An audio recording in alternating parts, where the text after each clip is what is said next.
Finally. Oh my God. But this is what we should have done all along now.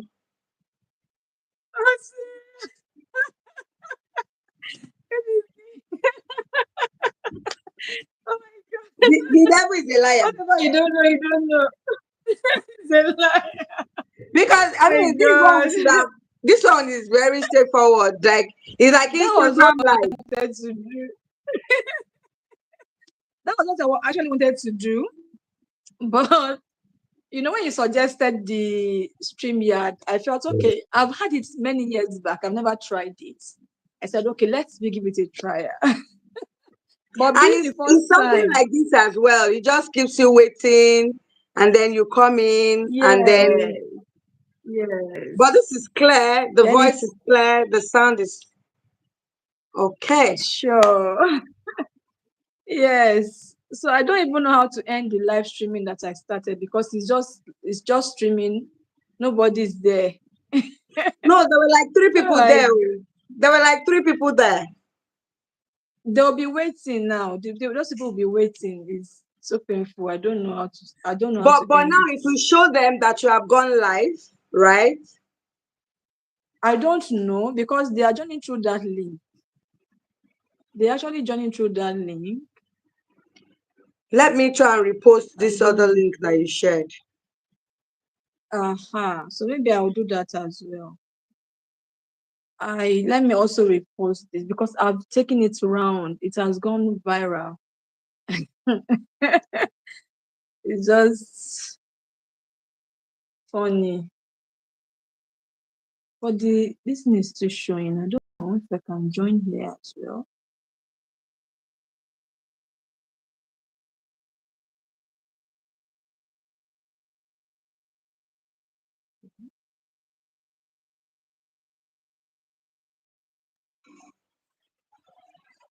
Let me also repost this link Okay, I and just did. you can Mm. But the good thing about this is that it's people can all go back and rewatch. You know,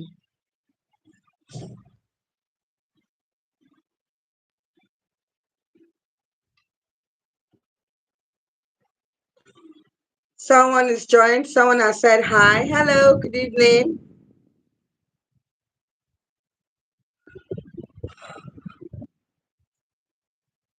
Jody Todd 293. Hi. If you can hear us, just say I can hear you. We had a bit of a glitch with the network, but we're back. Auntie Pat, are you there?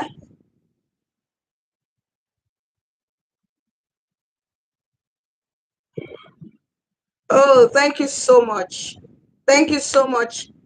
Oh, thank you so much because we were a bit worried. The initial link we shared had a bit of a problem. So I hope the host is able to get back in. Oh, thank you.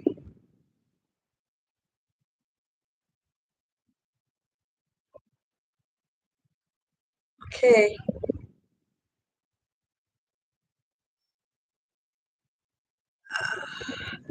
Let me inform the hosts.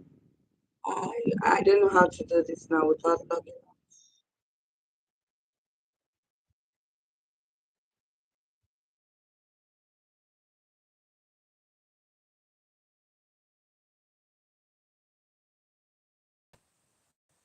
Okay. Oh, some people are here already. Oh, fantastic. So we are so sorry. Barrister Toyin, are you there? I can't see you. Um, have some little glitches. I was trying to use the streaming app. I've never used before. I've not tested it. So, unfortunately, I couldn't get it done. And I don't even know. So, we are going to be Barrister Toyin, I need you to be live. Are you here? Are you here? I don't know what happened to that link I shared earlier. However, we are going to continue. So, um, It's always good. The lesson I learned from it is it's always good to try what you don't know before using it. It's a big lesson. I was just trying to see what I can do with it today because, according to what I read, it makes the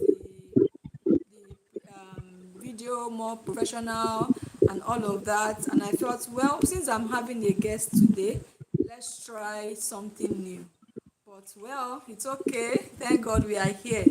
So for those that have been waiting, we are very sorry for the delay. I'm so sorry for the delay. So you are welcome. I'm so glad to have you on this show. As usual, it's Healing Conversation with Patricia Abokede. I'm a child protection advocate, coach, and a trauma recovery coach. And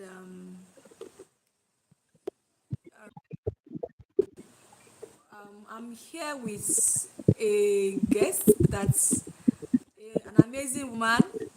I've known her for a while, but we have lost touch for over more than 5 years, right? And can you hear me, Barrister Tony? Yeah, I can hear you I can very hear well, you loud and very well, clear. loud and clear. Oh, fantastic. So we've lost touch for a while, but trauma and our story brought us back. And of course, I've been having this live conversation for over, I think, about 12 weeks now. And I feel we should have um, we should invite people who have the real story. So it won't be just me, and we can all learn from each other because this channel is just all about learning.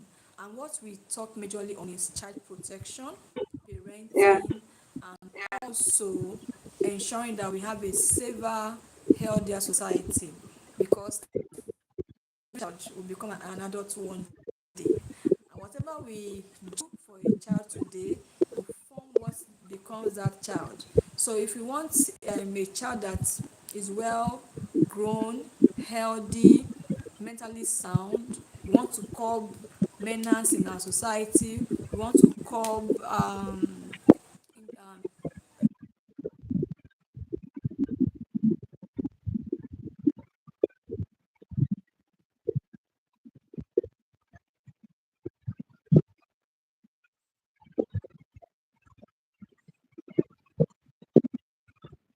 our children up in a very safe environment.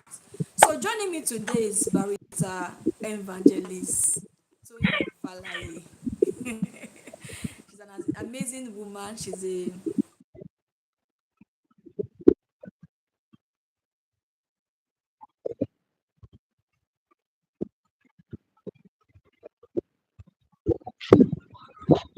evangelist. She has a story. She wrote a book, Diamond in the Rough, which I've read. I read the story, very emotional, captivating, and life transforming story that we need to also learn from. So I have her today about of childhood trauma that we need to learn from. We are not her trauma. We are only here to learn from her story and help us as parents or caregivers to raise healthier children.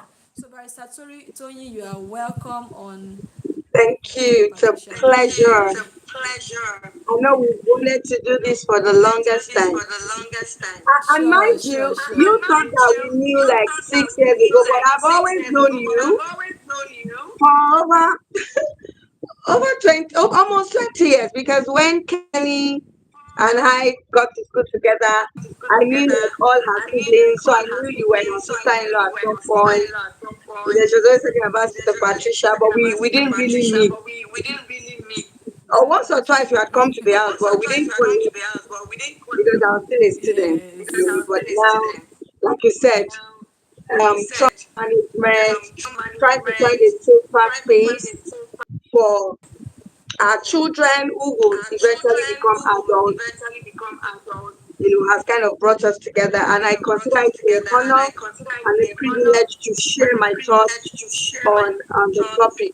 on Child topic. protection is a Child child's protection life. is a child's is a right of the child and as entrenched in the Child Right Act. And every parent, every caregiver, every guardian owes a child the duty of care,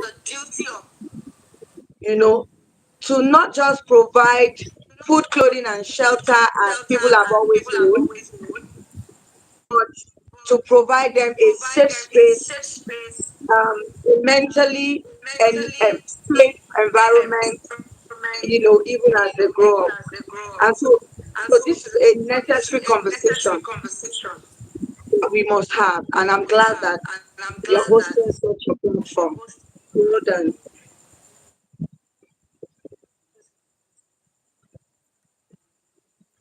All right, thank you so much for joining us. Your network is a bit unstable. I was hearing an echo. Okay,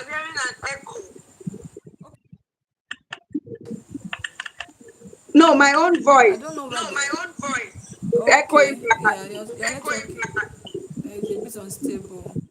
All right, so now looking at reading from your, I also watched some podcasts from with Chedu and I. What do you think that adults? I mean, maybe do you want to share a bit of your story? Do you want to share a bit of it? What was childhood trauma to you? What was it? What Um, maybe you don't have to go too deep because this is a public space. However, how what was this? Because of course, not childhood trauma you can't forget. ah, What was that thing that's I left behind can. in your mind that you really cannot let go of? Do you still have those memories? Yes, thank you so much. Childhood trauma is not anything I would wish for anyone. I think it's better, right? The network is better. It's better. Okay, so that means it was the fan. There was a fan in the background. Childhood trauma is not anything I would wish on even my worst enemy.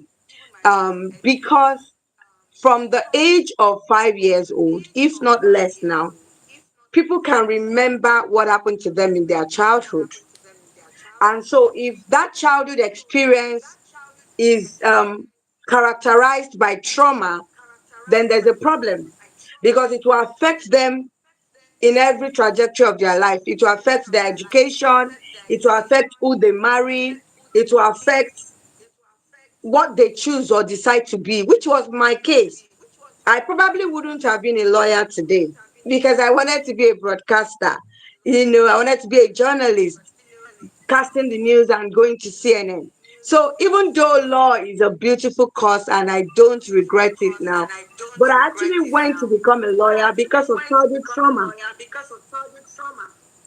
After being raped at the age of 10 by a neighbor, and then about a year down the line, my adopted father began to molest me. And it was the most traumatizing because this was the person I knew as my dad. My father had brought me to the city to live with his sister at age 7. So you know how it is in an African home, the other person just automatically adopts you, you become their child, they are raising you, so you call them mommy and daddy. So this was my father figure in quote who began to molest me. And that memory, till as we speak, has never left my mind. Even though my abuser is now late, even though I am now married, even though I am thriving in purpose, it has become a part of my story, my journey. And it was one of the most debilitating and painful experiences because the experience of the rape happened for years. And so it metamorphosed into a nightmare. So even when the actual abuse stopped, I was already having nightmares. And then depression set in. My grades, I used to be an A student in primary and secondary school. By the time I got to university, my grades dropped, my self esteem dropped, my dreams and ambitions dropped. Abuse also affected marriage because by the time I got married, the trauma also showed up in my marriage, in the way I related with my husband and everything. So It's something that affects the entirety of one's life. And that is why every parent must protect their child. I understand that there are some children who lose their parents early and might have to go up for adoption. But by every means possible, if you can avoid giving your child to someone else to raise, we have many sad stories of people who grew up with relatives, family members, and the constant thing in their story is rape. However, that's not the only one. We've also handled cases where it is the biological father that molests them. So it's not cast in stone, but however, we are looking at preventive ways. Yeah. And so when you bring a child into the world, you hold that child protection. You hold that child love. You hold that child attention. You hold that child protection. Every parent should have a relationship with their children because one of the things that makes abuse, thrive is silence, the culture of silence. Your abuser will tell you, do not tell anyone. Like my abuser told me, not to tell anyone. He even threatened that if I did, I would die. And I believed the lie because my nobody told me otherwise. But I have a friend who said she had so much educated her 5-year old daughter about inappropriate touches and how you must report immediately. And then she had this lady who was living with them. And I think I'll just, okay, because I lost you there, but I'll keep talking since I know it's a recording. And this girl was living with them, and the girl started touching her 5-year-old daughter inappropriately. But because she had told her daughter to report if anyone touches her inappropriately, when the girl started, this teenager, like in her teens, started touching her own daughter inappropriately, her 5-year-old daughter, the 5-year-old daughter came to report to her, the mother, because the mother had educated her and told her when to raise an alarm. And she told me that when she did her finding, she realized that the teenage girl was also molested by an aunt in her own childhood. So we usually say that unhealed people hurt others. People who don't heal. So she didn't know any better. She felt maybe that touch was something because, of course, it's erotic and it will arouse them. So parents should have a relationship with their children in a way where they start educating them early about their body parts, where nobody should touch, and if anybody touches, you tell your mommy and your daddy. Sure. That is as basic as the education that you give your child. It is as basic as the food that you give them. It is as important as the clothing and shelter that you provide for your child. Because in my case, the silence, I was threatened into silence, and I was silent for 7 years. And even when my adopted mother eventually found out, the silence culture in that home had become so heavy that even her could not confront the abuser. And so I used to say that I feel like at some point, even the silence broke me more than the abuse itself. Because now mommy had found out, but she wasn't doing anything about And she it. didn't do anything about it. And that is the Exactly. story of many children. Even when people know, they prefer to make it Cover it secret. up. But no, don't let anybody know about it. How terrible is that culture? Because that is what actually kills children more. So many times, children, when they are abused or they are going through abuse, they try their best to express to their parents or people around them. But sometimes, even when the elderly people know, they keep quiet about it. And this is actually the Yeah, they most want to dangerous part cover of their it. family name. And that is a culture that must be stopped. And thank God for awareness and programs like the ones that you are doing. Parents are becoming more aware that you cannot silence. It is a very deliberating and demonic act. It affects the entirety of that child's life. You have to understand the gravity of what abuse does to the victim. So that's because that's one of the major problems. Oh, it's a family, let's cover it up. Oh, how will people feel? Oh, this should not be heard about in our family. We've had cases where the victims commit suicide. Sure, a lot. We've had cases where they go into drug addiction, drop out of school because of the trauma. So imagine the what that would have saved if they were allowed to speak up and then they got the necessary support.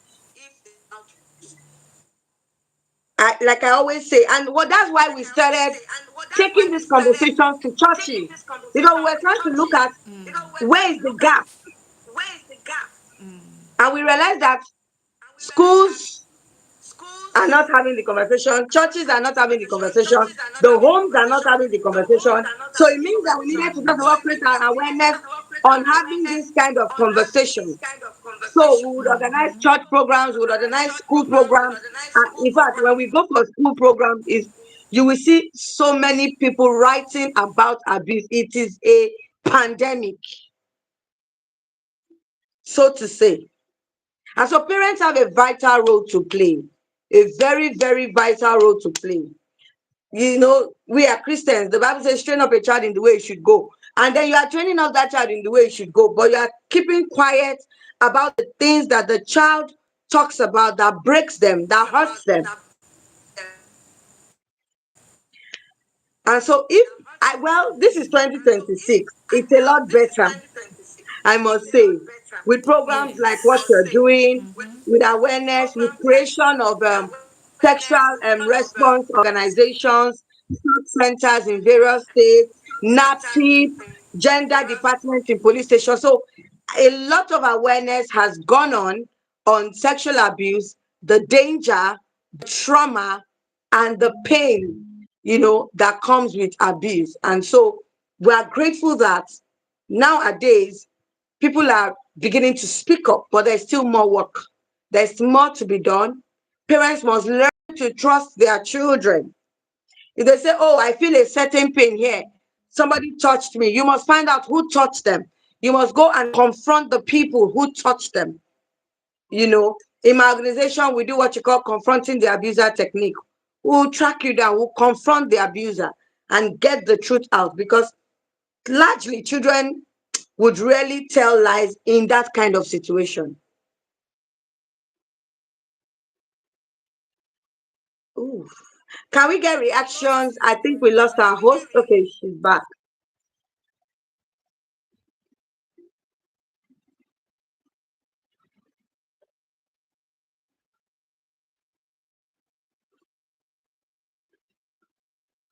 Are you there, ma'am?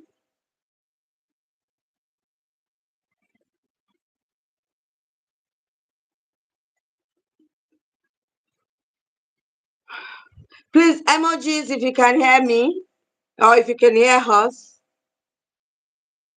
I don't know if I'm the only one on the call. Structured way. But for those that are here with us, you're already getting value. Can you hear me now? Yes, I can hear you now. Your screen went off, but I can hear you. Oh, so maybe the network is on both sides. Okay, so we lost you for a while, and thank God you are back. So I was just telling our audience that when you come to Ibadan, I'll pin you down. We are still going to have a clearer session that I'm going to post on the YouTube channel. So have it in mind when you're coming to Ibadan. All right. So I was going to, you've said a lot already. You've talked about how um your parents left you with. What about your mom? Where was she? In the village. Oh, okay. All right. Okay, so now the point is many children go through abuse, and a lot of things can happen. Some people lose their parents, some people stay with their parents, whatever reason. Trying to say is that even if a caregiver, like the case of Tony, you are the one taking care of a child, you don't have any right to abuse a child because the child is under your It is a care, crime. because you are offering a duty to protect children. Look at what she said. Even when the pain is still there. I remember when my abuser, when I was quite younger, the first person that really abused me, at the time, after I've stopped seeing him many years back, they announced that the guy is dead. And I was happy. I was very young. I was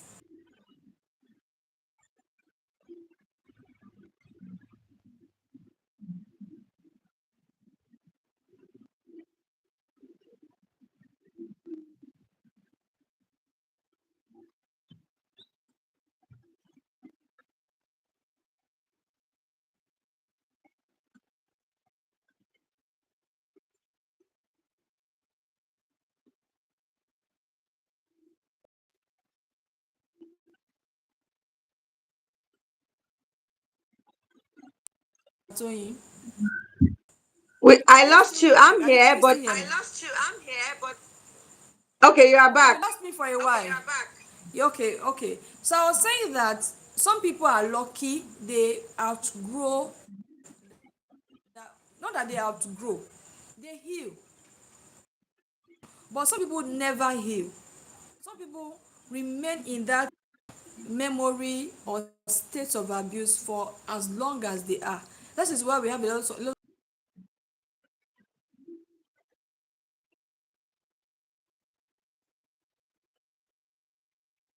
I want to ask you,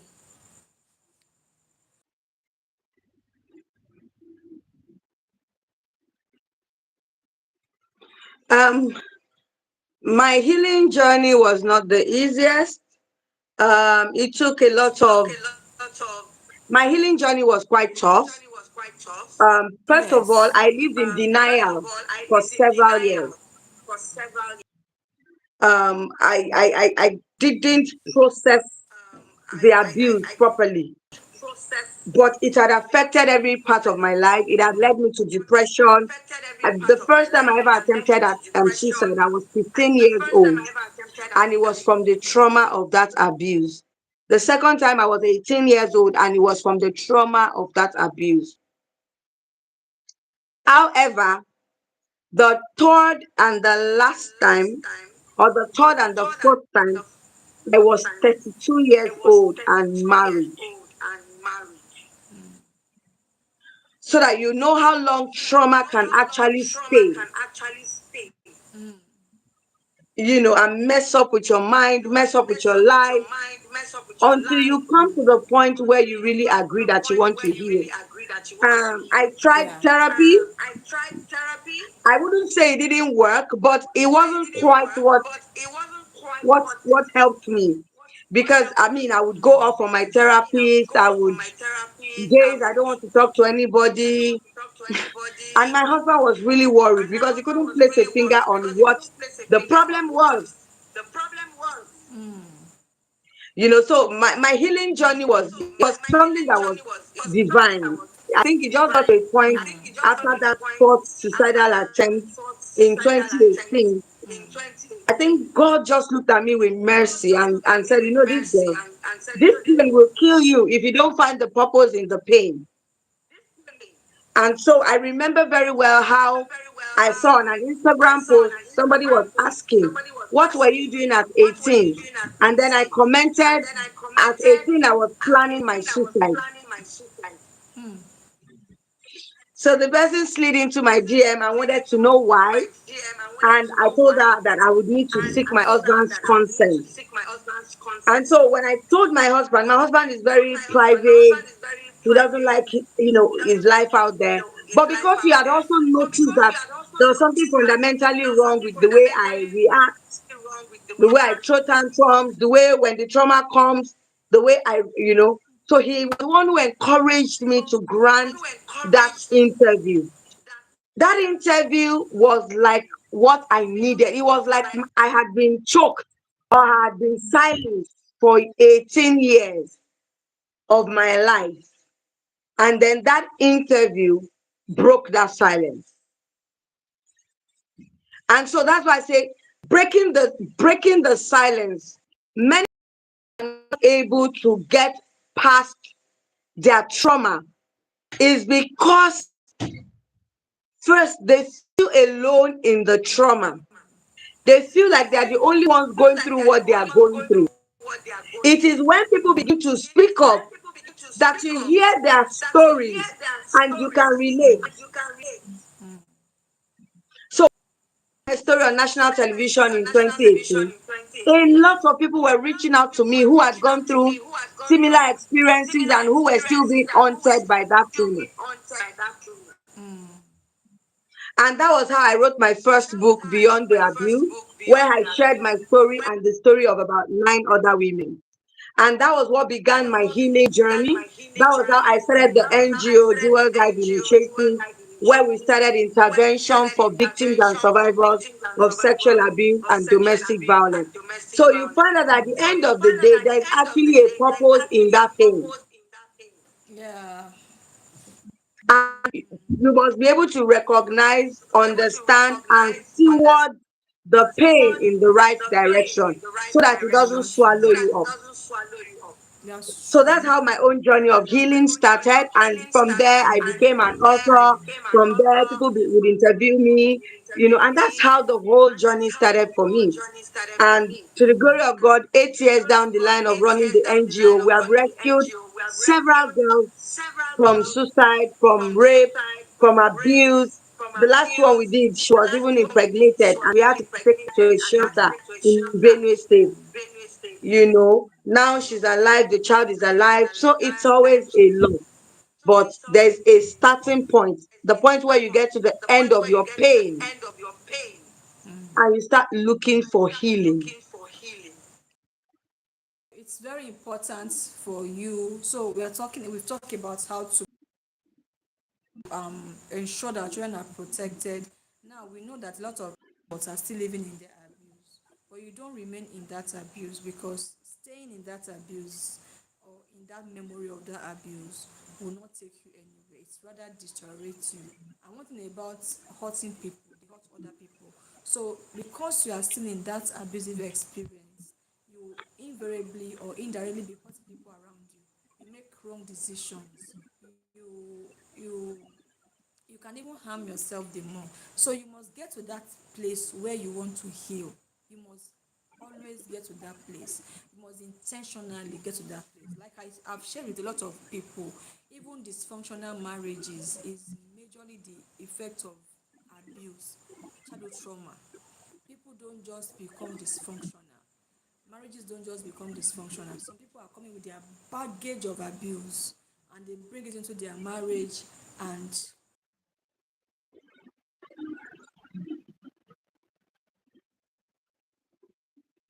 heal. That's very important. So your book, Diamond in the Rough, tells your story. What message do you hope every survivor and every parent takes away from that your book, Diamond in the Rough? What is that message that you are So trying to really pass on? yes, the message I'm trying to pass, first of all, to people who have gone through trauma, abuse, and abuse can be varied. It's not just sexual. Like in my book, I talked about sexual abuse, verbal abuse. I was constantly talked down at. I was told that I would never amount to anything. I went through psychological abuse. I went through physical abuse. And so all those stages of abuse messed me up. And so what I want to tell anybody who has gone through abuse, pain, trauma, is that there is hope. There is hope. There is a purpose behind your story. You must build resilience. You must be able to find the intersection between the purpose of why you were created and why you had to go through the things you had to go through. Some people, their trauma is losing their parents early, and they will deal with that trauma because from losing their parents early, life will begin to happen. Maybe they have to live under the bridge to survive. They didn't get a proper education. So, but there must be a reason God allowed that to happen. Maybe when you grow up, you have to now create a safe space or shelter for orphans or have an orphanage. There's always something, a reason. And to parents and to caregivers, it is that you encourage your words, your children to speak up on time, to be able to express themselves. Don't shut them up when they are trying to have serious conversations with you. Let them express themselves. And when they report an incident, don't sweep it under the carpet. You may not immediately call the police to arrest the person, but there are investigative ways to find out the truth. There are non-governmental organizations that you can contact that will help you get to the truth and nip that problem in the bud. You know, one of the cases we handled, this girl was already doing well. She has graduated. She was 21. But while she was between the ages of 9 and 13, she used to go to her mother's shop. And her mother's neighbor, who has another shop, was one who molested her between age 9 and 13. Now she graduates from the university, and her mother still runs that shop. And she goes to the shop and she sees the man. And that trauma came back all together. And she contacted me. I had a conversation with her, and that was how we employed the contracting them confronting the abuser technique. I spoke with her parents. Her dad is a pastor. Her mom was a caregiver. Her mom was a teacher. So her mom could not wrap her head around the fact that while she was protecting other people's children, her own child was being molested. Now, mind you, she's now 21. She graduates. But that trauma was still there because she was still seeing the abuser. So we had to use the technique to go and confront the man. He was able to own up to the crime. We recorded and everything, but the girl said she didn't want him to go to jail. She just wanted him to admit what he did to her. Number one. Number two, her mom didn't always like it when she told her to go to the shop and she wouldn't want to go. Her mom didn't understand her resistance. That exercise made her mother understand why her daughter does not always want to go to her shop. After we did everything we had to do, the girl found closure, she found healing, she forgave her abuser, the abuser owned up to the offense, sought her forgiveness, and she's thriving now. I always tell people that justice is three ways. It's not necessary that all the abusers will go to jail, especially in the Nigerian system where you must provide evidence. She was molested at 9 to 13. Where is the evidence? But the man was still alive, and in confronting him, he gave her closure. So we must learn to believe our children when they confide in us or when they don't want to do certain things. Let's find out why. Search deeper, have deeper conversations with them. Understand why they don't want to do this thing or why they avoid this particular cousin or uncle that comes to your house. Why do they behave in a certain way around them? They get uncomfortable. We must identify these things because the psychological effects of abuse and trauma, like you said earlier, for some it is lifelong. They never recover. Yeah. And so parents must be conscious. They must genuinely love their children. They must have conversations with them from time to time. They must encourage them to speak up. And to everyone who has survived abuse, you are not alone. Um, there is purpose in your pain. Learn to confide in someone. Learn to confide in a therapist. People say, oh, therapy is expensive. But some of us are certified and we offer therapy services for almost free sometimes. Most of my mentees or my therapy students are I do it for free just to be able to bring them out of that hole into wholeness.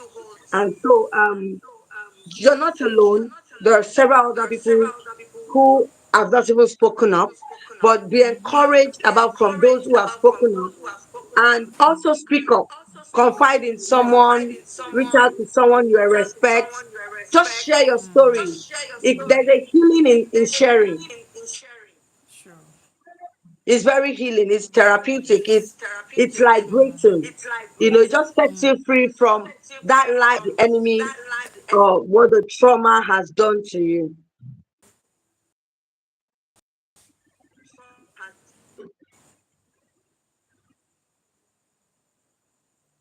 Very true. There's healing in sharing your story.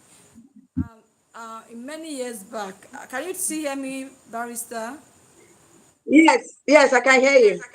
Okay, many some years back, there was a lot of issue trending on Ga, and people were backlashing them, saying, "Why didn't you say it all this while? Why are you trying to talk down on this person? Why? Because this person is successful. That's why you are talking now." Many people don't understand the part of disclosure, or the program I did last week. My last video was majorly on handle a child when a child discloses to you, and sometimes we feel, oh, why did this child not disclose all this while? That means, people attach a lot of things to it. Maybe the child was enjoying it, maybe this. It's not always true. Just like you shared that you were up to 32 before you even started disclosing, or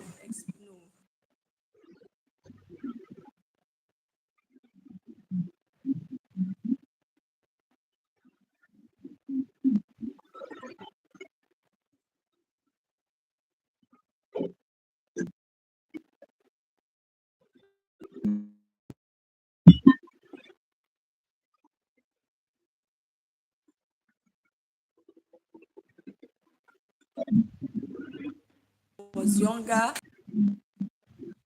exposed me to anything. If I'm even when I was menstruating, my mother never sat me down and taught me about menstruation. So it was difficult to discuss anything like that. It will even be a taboo for you to open your mouth and say something like this is happening to me.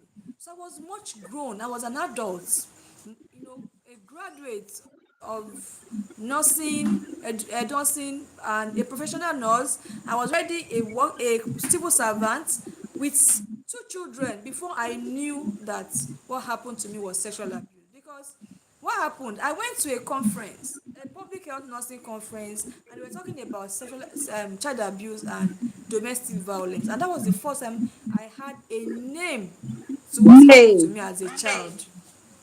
So, for those that are hearing us now, and when a child discloses at an adult, even discloses, don't assume, oh, you didn't say it because you enjoyed it. You didn't say it because, we give a lot of excuses to abusers. When we Yeah, shun children down, or we blame the abused, or the survivor, or the victim, we are only giving power to the abuser. to the We abuser. should strip the abuser naked. I mean, strip them of their power. That's what I mean. Not, they're Yeah, not physically naked. And protect the child. And sometimes also, there's these things that go wrong because people don't understand how to handle cases of child abuse. Sometimes a child is abused,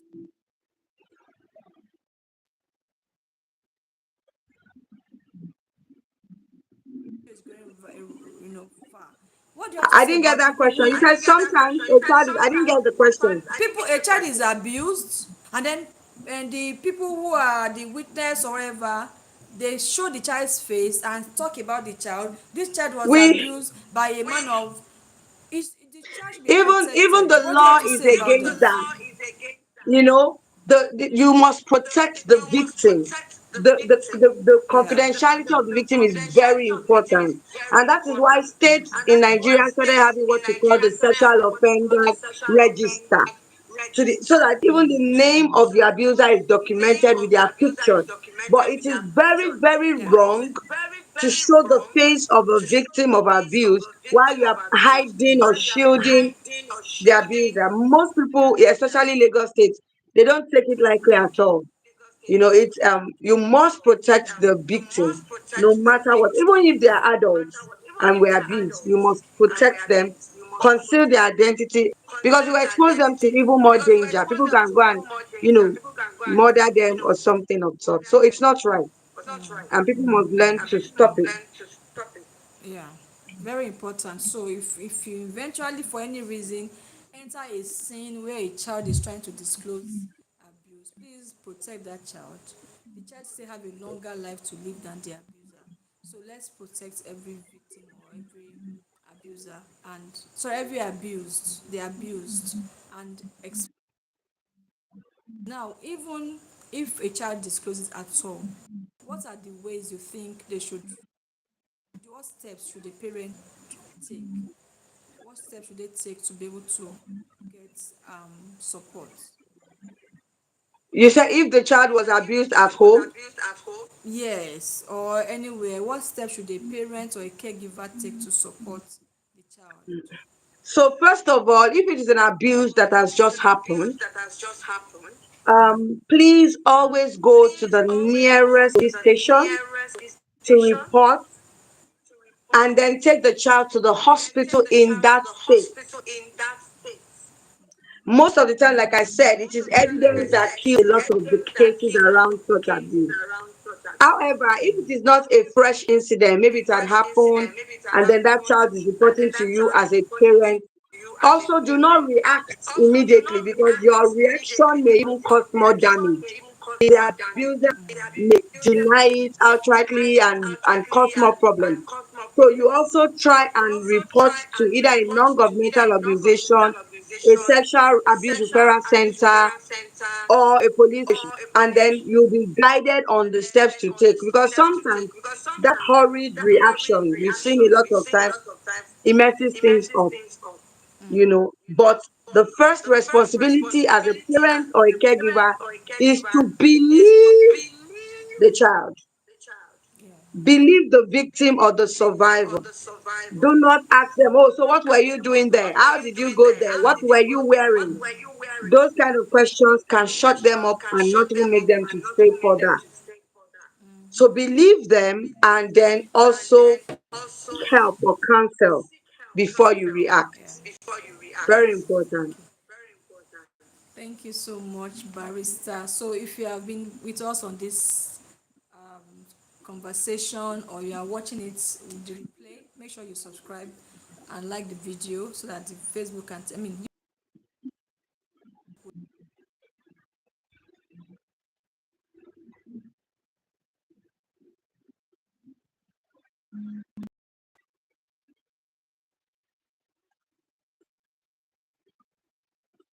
If I'm to speak directly with who? Oh, I lost you there. If I was to if you speak could speak directly with, three different groups, all right? A child that is currently suffering abuse, an adult survivor who is still carrying that childhood trauma pain, or a parent raising a child, what would you tell these different groups? so the child who, to the child who is currently going through that abuse, please report. Please speak up. The silence will do you more damage. If you are afraid of reporting directly to the person that you live with, or if that abuse is happening in the environment where you live, find a safe space outside of where you live. So maybe there's a counselor in your school, or there's a pastor in your church, or there's a neighbor who is responsible, who you think is responsible. But please, by all means, speak up. They may not have the answers, but they will know where you will get the help that you need. To the person who has survived abuse, you are a survivor. This pain did not kill you, but you must begin to heal.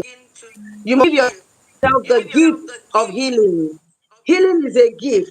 You must make up your mind that the pain that was caused you will not define who you are and who you become. So look for safe spaces, look for community, look for therapy centers, look for NGOs that provide therapy services, and begin to build a new network of friends in a safe environment. That way, they can hold your hand through your healing journey and you become whole again. To the parent who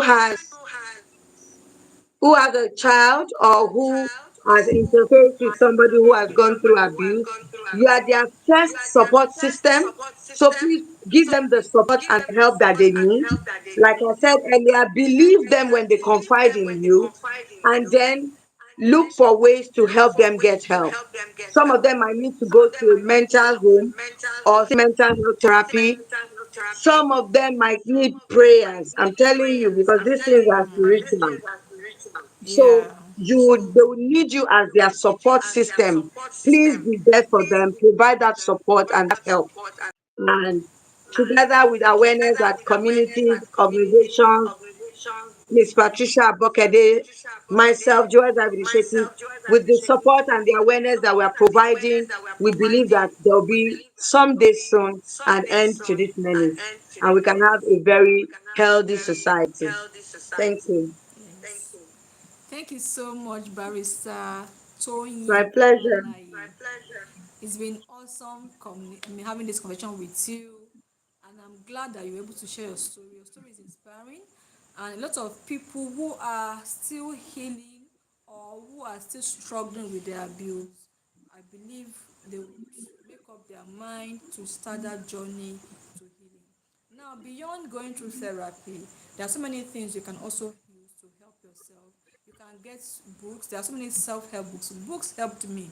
I didn't go through Journaling, therapy. yeah. Reading Yes, books, books. Even journaling. books get from people's brain. She has written a book. Give you the link to your book. I wrote a book also, Breaking the Cycle of Child Abuse. All of these books and many other books, self-help books, can help you to heal. Don't sit, don't be there alone, don't suffer Don't in your sit in your pain. pain. Yes, don't sit in your pain. Heal, break out, because you need to heal. Healing helps. When you heal, you live a better life. That's just the truth. You are happier with yourself. For whatever you want to do, your joy matters a lot. You need to have that sanity. And living in your abuse is not going to help you. And for every abuser out there, God is seeing you. God On a has new this on you, leaf. and God will catch up with you one day. So Repent. stop in the abuse. You've done harm already.